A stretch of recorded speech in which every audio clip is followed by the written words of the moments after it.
يا أيها الرسل كلوا من الطيبات واعملوا صالحا إني بما تعملون عليم۔ اے رسولو پاک چیزوں میں سے کھاؤ اور نیک عمل کرتے رہو، بے شک تم جو بھی کام کرتے ہو میں اس کو خوب جاننے والا ہوں۔ تو آج سورہ مومنون کی آیت نمبر 51 سے بیان ہے، اے رسولو پاک چیزوں میں سے کھاؤ اور نیک عمل کرتے رہو، بے شک تم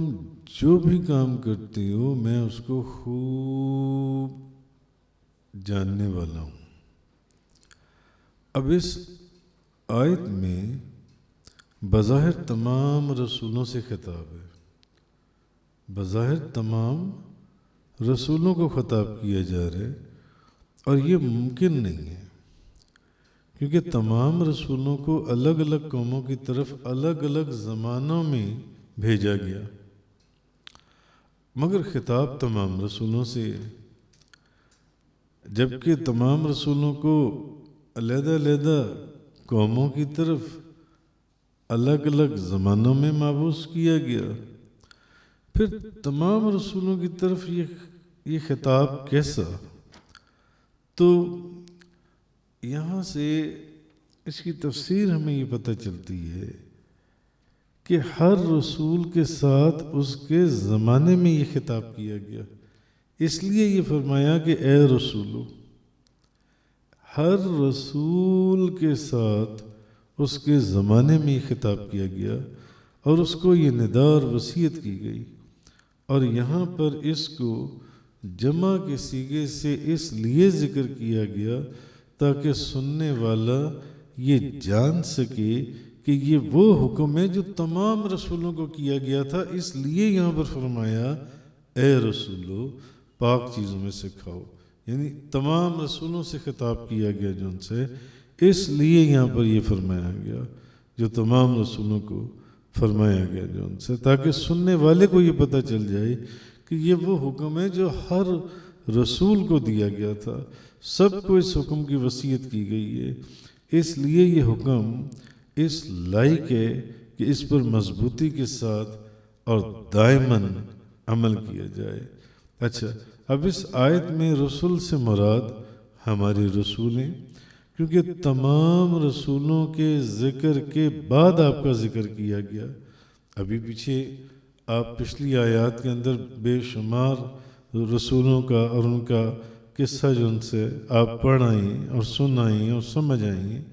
تو اب اس مقام کے اوپر یہاں پر رسول سے مراد ہمارے رسول ہیں۔ ایک تفسیر اس کی یہ بھی ہے کیونکہ تمام رسولوں کے ذکر کے بعد آپ کا ذکر کیا گیا ہے اور آپ کو جمع کے صیغہ رسول سے اس لیے تعبیر فرمایا گیا ہے، حالانکہ آپ ایک رسول ہیں مگر جمع کے صیغے سے آپ کو خطاب کیا گیا ہے کہ اے رسولو جن سے ایک رسول، حالانکہ بظاہر آپ ایک رسول ہیں لیکن آپ تمام رسولوں کی جو خوبصورت اور تعریف کردہ اور صفات محمودہ تھیں آپ ان کے جامع تھے، اور تمام رسولوں کے کمالات اور معجزات تو آپ کے وجود مبارک کے اندر موجود تھے، اس لیے اس آیت میں رسول سے مراد ہمارے رسول ہیں۔ ہمارے رسول بے شک آپ واحد رسول ہیں مگر تمام رسولوں کی صفات اور معجزات جو ان سے ہیں اور کمالات جو ہیں وہ آپ کے اندر موجود تھے، اس لیے یہاں پر اس طریقے سے فرمایا گیا جن سے۔ اچھا، بہرحال اب اس آیت میں پاک چیزوں سے کھانے کا حکم دیا گیا ہے، اور پاک چیزوں سے مراد حلال چیزیں ہیں۔ پاک چیزیں کھانے کا حکم دیا گیا ہے اور پاک چیزوں سے مراد حلال چیزیں جو ان سی ہیں، اور سب سے زیادہ حلال چیز وہ ہے جس کو انسان اپنے کسب اور اپنی محنت سے حاصل کرتا ہے۔ ایک بندہ صبح جاتا ہے نوکری پر، شام کو آتا ہے اور وہ وہاں کسی دفتر میں اکاؤنٹس کا کام کرتا ہے یا کوئی بھی کام کرتا ہے اور اپنے ہاتھوں سے کام کرتا ہے، صبح جاتا ہے رات کو آتا ہے، اپنے ہاتھ سے کسب کرتا ہے جن سے، تو اب پاک چیزوں سے مراد حلال چیزیں، اور سب سے زیادہ حلال چیز میں نے کیا عرض کیا کہ جس کو انسان اپنے کسب اور محنت سے حاصل کرے، صبح سے لے کر شام تک محنت کرتا ہے، پھر اس کو مہینے کے بعد ایک تنخواہ ملتی ہے، اس کی اجرت دی جاتی ہے، یہ سب سے پاکیزہ اور محنت سے کمائی ہوئی چیز ہے۔ حضرت ابو ہریرہ رضی اللہ تعالیٰ عنہ بیان کرتی ہیں، نبی پاک صلی اللہ علیہ وسلم نے فرمایا، اللہ نے جس نبی کو بھی بھیجا اس نے بکریاں چرائیں،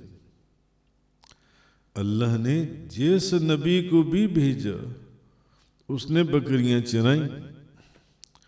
اس کا مطلب ہے کہ تمام نبیوں نے بکریاں چرائیں، کہ اس حدیث میں بخاری شریف کی ہے کہ جس نبی کو بھی اللہ نے بھیجا اس نے بکریاں چرائیں۔ حضرت ابو ہریرہ فرماتے ہیں صحابہ کرام نے پوچھا کہ آپ نے بھی؟ تو فرمایا ہاں، میں چند قیرات کے عوض مکہ والوں کی بکریاں چراتا تھا۔ قیرات کہتی ہیں درہم کو یا دینار کو، یا درہم یا دینار کا ایک جز ہے، اور آپ ہر بکری کو چرانے کا ایک قیرات لیتے تھے۔ تو نبی پاک صلی اللہ علیہ وسلم نے فرمایا ہاں، چند قیرات کے عوض مکہ والوں کی بکریاں میں چراتا تھا جن سے۔ تو حضرت ابو ہریرہ بیان کرتی ہیں کہ رسول اللہ صلی اللہ علیہ وسلم نے فرمایا، اے لوگو، حضور نے فرمایا لوگو، اللہ طیب ہے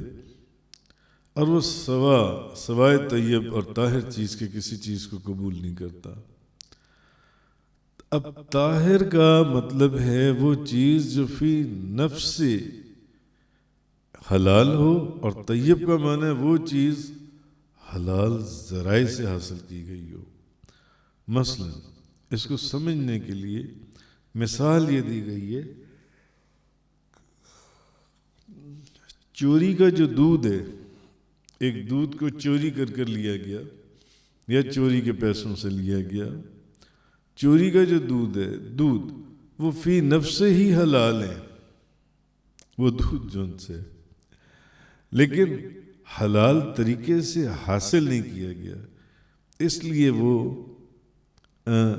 طاہر تو ہے، طیب نہیں ہے۔ اور نبی پاک صلی اللہ علیہ وسلم نے فرمایا اللہ طیب ہے اور وہ سوائے طیب اور طاہر چیز کے کسی چیز کو قبول نہیں کرتا جن سے۔ اس لیے تو یہ مثال جو میں نے آپ کو بتائی کہ چوری کا دودھ فی نفس سے ہی حلال ہے، لیکن حلال ذریعے سے حاصل نہیں ہوا، اس لیے وہ طاہر ہے، طیب نہیں ہے۔ اور انسان دودھ خرید کر لائے اور اس میں کوئی ناپاک چیز گر جائے تو وہ دودھ طیب تو ہے لیکن طاہر نہیں ہے۔ اور بے شک اللہ نے مسلمانوں کو اسی چیز کا حکم دیا ہے جس چیز کا حکم اس نے اپنے رسولوں کو دیا، یعنی یہ حکم تمام مسلمانوں کے لیے، یا ایھا الرسول، اے رسولو، کلوا من الطیبات واعملوا صالحا انی بما تعملون، اے رسولو پاک چیزوں میں سے کھاؤ اور نیک عمل کرتے رہو، بے شک تم جو بھی کام کرتے ہو میں اس کو خوب جاننے والا ہوں۔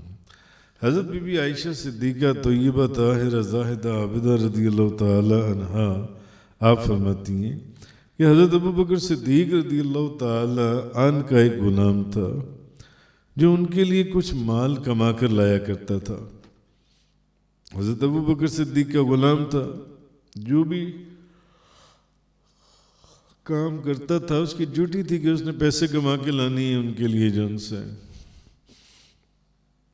اور حضرت ابو بکر صدیق اس کے مال سے کھاتے تھے۔ ایک دن وہ کوئی چیز لے کر آیا، حضرت ابو بکر صدیق نے کھایا، پھر وہ غلام کہنے لگا کہ آپ کو معلوم ہے یہ کیا چیز ہے؟ حضرت ابو بکر صدیق نے فرمانے لگے تمہیں پتہ ہے کیا چیز ہے یہ؟ اس نے کہا جاہلیت کے زمانے میں کاہن تھا اور میں نجومیوں کا کام کرتا تھا، اور مجھے یہ کام اچھی طرح آتا نہیں تھا، مگر میں لوگوں کو فریب دینے کے لیے، دھوکہ دینے کے لیے میں کرتا تھا۔ آج انہی لوگوں میں سے مجھے ایک بندہ ملا اور اس سے مجھے کچھ پیسے دیے کہ میں نے تمہارے کچھ پیسے دینے تھے، تو میں نے اسی سے یہ چیز خریدی اور میں آپ کے لیے لایا اور میں نے آپ کو دی۔ تو حضرت ابو بکر صدیق نے فوراً اپنے حلق میں ہاتھ ڈالا اور انگلیاں مار مار کے جو چیز آپ نے جتنی بھی کھائی تھی وہ سب آپ نے کہہ کر دی جن سی جو کچھ ان کے پیٹ میں تھا۔ تو فرمایا یہ جا رہا ہے کہ اے رسول، پاک چیزوں میں سے کھاؤ اور نیک عمل کرتے رہو، بے شک تم جو بھی کام کرتے ہو میں اس کو خوب جاننے والا ہوں۔ حضرت ابو ہریرہ رضی اللہ تعالیٰ عنہ سے روایت ہے کہ نبی پاک صلی اللہ علیہ وسلم نے ارشاد فرمایا، شعب الایمان کی حدیث ہے، کہ تم میں سے کوئی شخص اپنے منہ میں مٹی ڈال لے تو یہ اس سے بہتر ہے کہ وہ اپنے منہ میں کوئی ایسی چیز ڈالے جسے اللہ نے حرام کر دیا، بجائے اس کے کہ چوری کی کوئی چیز منہ میں ڈال لے، اور بہتر ہے کہ اس سے وہ کوئی مٹی منہ میں ڈال لے۔ نبی پاک صلی اللہ علیہ وسلم نے فرمایا کاش کہ آج لوگ اس بات کو سمجھ سکیں۔ تو نبی پاک صلی اللہ علیہ وسلم نے فرمایا اس سے بہتر وہ حرام، اس سے کہ وہ حرام کوئی چیز جو اللہ نے حرام دی اپنے منہ میں ڈالے، وہ اپنے منہ میں مٹی ڈال لے، مٹی ڈال لے۔ تو حضرت حنظلہ رضی اللہ تعالیٰ عنہ سے روایت ہے، نبی پاک صلی اللہ علیہ وسلم نے فرمایا جبریل امین نے مجھ سے عرض کیا کہ آپ یہ دعائیں مانگا کریں، اللہم ارزقنی طیبا واستعملنی صالحا، یعنی اے اللہ مجھے پاکیزہ رزق عطا فرما اور مجھے نیک کام کرنے کی توفیق عطا فرما۔ تو بہرحال یہ جو آیہ کریمہ میں نے آپ کے سامنے تلاوت کی، یا ایہا الرسول، اے رسول پاک چیزوں میں سے کھاؤ، کلو من الطیبات، پاک چیزوں میں سے کھاؤ، وعملوا صالحا، اور نیک عمل کرتے رہو، انی بما تعملون علیم، اور نیک عمل کرتے رہو، میں اس کو خوب جاننے والا ہوں۔ اور یہ جو آگے فرمایا نیک عمل کرتے رہو، تو یہاں سے پتہ چلا کہ انبیاء کرام پر بھی عبادات فرض تھیں۔ اس آیت سے ہمیں یہ پتہ چلا کہ عبادات صرف ہم پر فرض نہیں، انبیاء کرام کے اوپر بھی فرض تھیں۔ لہذا کوئی شخص کسی درجے کا ہو، وہ اللہ کا ولی، وہ غوث، وہ قطب، ابدال، کلندر، کسی درجے کا ہو، وہ عبادت سے مستغل، عبادت سے یہ نہیں کہ اس کو فارغ کر دیا جائے گا۔ اب یہاں سے ان لوگوں کو عبرت حاصل کرنی چاہیے، بہت ضرورت ہے، جو بظاہر فقیر بن کر رہتے ہیں کہ ہم تو فقیر ہیں، ہمیں عبادت کی ضرورت ہی نہیں، ہم تو کلندر ہیں، ہمیں تو نماز کی ضرورت ہی نہیں ہے، ہم تو ابدال ہیں، ہمیں تو قرآن کریم کی تلاوت کی ضرورت ہی نہیں ہے۔ اور اولیاء کرام جیسی شکلیں بنا کر یہ ان چیزوں کا دعویٰ کرتے ہیں جن سے کہ ہم تو اللہ کی بارگاہ میں پہنچ چکے ہیں، ہمیں اب کسی عبادت کی کیا ضرورت ہے، ہم تو بیٹھتے ہی اللہ کی ساتھ نشست و برخاست رکھتے ہیں جن سے۔ تو سوچنے کی بات یہ کہ اللہ کی بارگاہ میں جو مقام انبیاء کرام اور رسولوں کو حاصل ہے، وہ مقام کسی ولی تو دور صحابی کو بھی حاصل نہیں ہے۔